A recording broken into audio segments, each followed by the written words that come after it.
அதாவது அன்னைய நம்ம ஒரு நாளும் தியானிக்கிற அன்பருக்கெல்லாம் எதிர்களால வரக்கூடிய சூனியம் வைப்பு மந்திரம் குட்டிச்சத்தன் ஏவல்களை ஏவி விடக்கூடிய மந்திரக்காரர்களே எங்க அம்மா என்ன பண்ணுவாங்க தெரியுமா?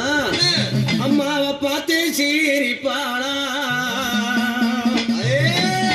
அங்காளி அவ பார்த்து சீரிப்பாளா, அவ பக்க துணை இருப்பாளா. மயான காளி மந்திராலயத்திலிருந்து பால்முனி சித்தன் ஆன்மீக அன்பு உறவுகளே, தர்மயுத்தம் சேனல் மூலயமாக மீண்டும் உங்களை சந்திப்பதில் நான் ஆயத்தமாக இருக்கிறேன். நேற்று நடந்து முடிந்த 6/1/2025 ஆண்டினுடைய நேரடி பயிற்சினா கிளாஸ் வச்சு எழுதி போட்டு உங்களுக்கு விளக்கம் கொடுக்கறதே இல்லை. நான் தெளிவாக சொல்லியிருந்தேன் வலைதளத்தில். வேப்பில் அடிக்கிறதுலேருந்து தாயத்து எழுதுறது, கனி மந்திரிக்கிறது, யாகத்தில் உட்கார்றது, யாகத்தை சேர்க்கக்கூடிய பொருட்கள், களிப்பெடுக்கக்கூடிய சக்கரத்தில் உட்கார வச்சு, இப்படி நிறைய விஷயங்களை நான் சொல்லியிருந்தேன். அதில் என்னுடைய அன்பு சிஷ்யமார்கள் பெங்களூர்லேருந்து, திருநெல்வேலியிலிருந்து, கும்பகோணத்திலிருந்து, இப்படி பலதரப்பட்ட செய்யூர் சித்தாமூர்லேருந்து இப்படி வந்திருந்தீங்க. இன்னும் நிறைய பேர் வந்திருந்தீங்க. இந்த பயிற்சி நேரடி பயிற்சி. ஆனால் வீடியோவில் நான் போடலை, வலைதளத்தில் யூடியூப் சேனலில் போடலை. ஏன்னா எல்லாமே அதிகபட்சமாக ஃபோட்டோஸாக மட்டும் தான் எடுக்க முடிஞ்சது. ஏன்னா பயிற்சி ரொம்ப கஷ்டமாக இருந்தது எல்லாருக்கும். ஏன்னா உட்காந்து எழுதி கிளாஸ் எடுக்கும்போதே நான் அவ்வளோ கஷ்டப்பட்டிருக்கேன். இது செய்முறை. யாகம் வளர்த்து ஒவ்வொரு சிஷியமாரும் யாகத்தில் உட்காந்து, யாகத்தில் வேள்வியில் உட்காந்தான். அவனுங்களே மந்திரிச்சானுங்க, என்னை நிற்க வச்சு மந்திரிச்சானுங்க. கனி என்னை சுற்றி வச்சு சுற்றுனாங்க. தாயத்து அவங்களே கணபதி என்னுடைய தாயத்து, அந்த மாதிரி ஒரு சில விஷயங்கள் தாயத்து எழுதி அவங்களே கழுவி சுத்தம் பண்ணி உயிர் கொடுத்து பிராண பிரதிஷ்டை செய்து தாயத்தில் அடித்து, அந்த தாயத்தில் முடி போடுறதா முடி போடுறதுக்கு காலுக்கு எத்தனை முடிச்சு, பைரவருக்கு எத்தனை முடிச்சு, இப்படிலாம் அந்த சில விஷயங்கள்லாம் சொல்லி நிறைய பண்ணியிருக்கேன்.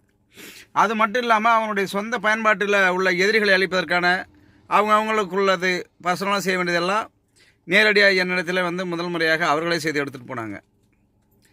நான் ஏன் சொல்கிறேன்னா, நான் சொல்கிறத மட்டும்தான் செய்வேன். என்னுடைய மாணவர்கள், என்னுடைய பிள்ளைங்க எல்லாருமே எனக்கு குருன்ற சாணத்தில் நான் நினைக்கிறவன். இறைவனை மனித ரூபத்தில் தான் பார்க்க முடியும். என்னுடைய சிஷ்யமாரெல்லாம் நான் கடவுளாக மதிக்கிறவன். அந்த வகையில் நான் பயிற்சி வைத்தேன். எனக்கு மன நிறைவு. கிட்டத்தட்ட அவங்களாம் வழி அனுப்பும் பொழுது நைட்டு 8 மணி ஆயிடுச்சு. 8 மணி இருக்குமா? 8 மணி ஆயிடுச்சு. ஆக இந்த 6ஆம் தேதி 6/1/2025 நாளில் நடந்து முடிஞ்ச பயிற்சி வெற்றிகரமாக நிகழ்ந்தது. அந்த 3 மாணவர்கள் தேர்ச்சி பெற்றார்கள். அது மட்டும் இல்லை, தொடர்ந்து பயிற்சியில் இந்த 12 மாதமாக கலந்துக்கணும். 12வது மாதம் டிசம்பர் மாதத்தில் காசியில் சென்று இதுவரை 11 மாதங்களாக பயிற்சி பெற்றவர்களுக்கு தீட்சை. அதுதாங்க தீட்சை. இது எனக்கு சூட்சமாக என்னுடைய சிவன், என்னுடைய இறைவன் எனக்கு தந்த செயல்முறை. அது என்னுடைய மாணவர்களை நான் பயிற்றுவிக்கிறேன். ஒரே ஒரு மாணவனாக இருந்தாலும் அவனை உயர்நிலையில் ஒரு குருவாக, இந்த பிரபஞ்சத்தை ஆளக்கூடிய அஷ்டமா சித்தி பெறுவதற்கு தகுதி உடையவனாக, மற்றவர்களுக்கு தீட்சை கொடுவனாக மாற்றுவதே என்னுடைய நோக்கம். அந்த வகையில் மாணவர்கள் கலந்து கொண்டார்கள். விரைவிலே அடுத்த பதிவை, அடுத்த நாள் பயிற்சியை இந்த பௌர்ணமியில் பண்ணலாமா அப்படின்ற ஒரு யோசனை. போகின்றதுனால பண்ண முடியாது. நான் சீக்கிரமாக டேட் உங்களுக்கு கொடுக்குறேன். அதுலேயாவது என்னுடைய மாணவர்கள், பழைய மாணவர்கள் அத்தனை பேரும் கலந்துக்கிட்டால் ரொம்ப சிறப்பாக இருக்கும்.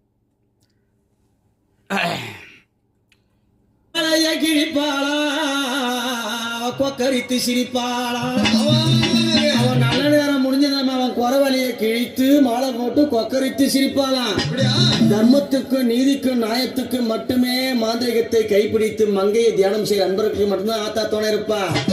அதர்மத்தின் வழியாக ஒருத்தரை அழிக்கணும்னு பார்க்கிற ஒரு மனிதர்களுக்கும் ஆத்தா என்ன தெரியுமா பண்ணுவாளா? வாரி கோடல் கீழிப்பா, வாரி கோடல் கீழிப்பா, அங்க வஞ்சியலாம் தானே.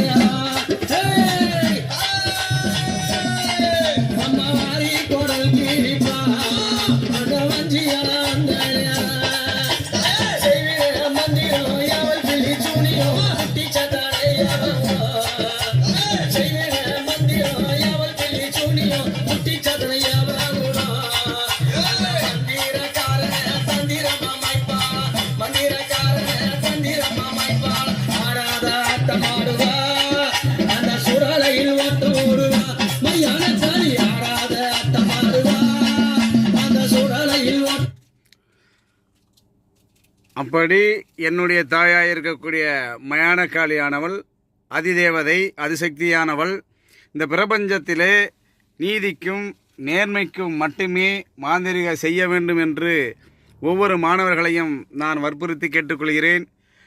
அநியாயத்திற்காகவோ அல்லது பணம் புரட்டுவதற்காகவோ எந்த ஒரு பயிற்சியும் ஏறெடுக்கக்கூடாது, எந்த ஒரு மாந்திரிக செயல்களில் ஈடுபடக்கூடாது என்பதே என்னுடைய நோக்கம்.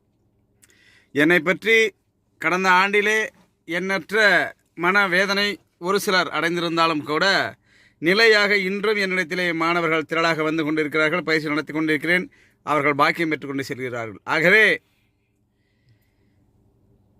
இந்த பால்மணி சித்தனாகி நான் சொல்லுவது மக்களுக்கு அஷ்டகர்ம பிரயோகம் என்பது பிராப்தம். இந்த யுகத்திலே இந்த பிறப்பிலே யாருக்கு யார் அதை கொடுத்து வைத்திருக்கிறார்களோ அவர்களுக்கு மட்டும்தான் இந்த பெரும்பாக்கியம் கிடைக்கும். ஆகையினால அடுத்த பயிற்சியிலாவது என்னுடைய மாணவர்கள் தவறாது கலந்து கொண்டு செயல்முறை நேரடியாக ஒவ்வொரு மாணவனும் அந்த பயிற்சியை செய்ய வேண்டும். இப்போது அடிப்படையில் நான் சொல்லி கொடுத்துருக்கிறேன். மேலே இதுக்கு மேலே நிறைய விஷயங்களை சொல்லிக் கொடுக்க போகிறேன். எதிரிகளை வீழ்த்துவதாகட்டும், தன ஆகர்ஷணம் செய்வதாகட்டும், இல்லை வேறு வகையில் கருமுறை மாந்திரிகம், சைவ முறை மாந்திரிகம், இப்படி நிறைய விஷயங்களை உங்களுக்கு பயிற்றுவிக்கிறேன். ஆகையினால் தயவுசெய்து என்னுடைய மாணவர்கள் தவறாது கலந்து கொண்டு இந்த 2025 ஆண்டு இறுதிக்குள் மிகப்பெரிய உயர்நிலையை அடைய வேண்டும் என்று உங்களை பணிவுடன் கேட்டுக்கொள்கிறேன். அனைவரும் அடுத்த பயிற்சிக்காக காத்திருங்கள்.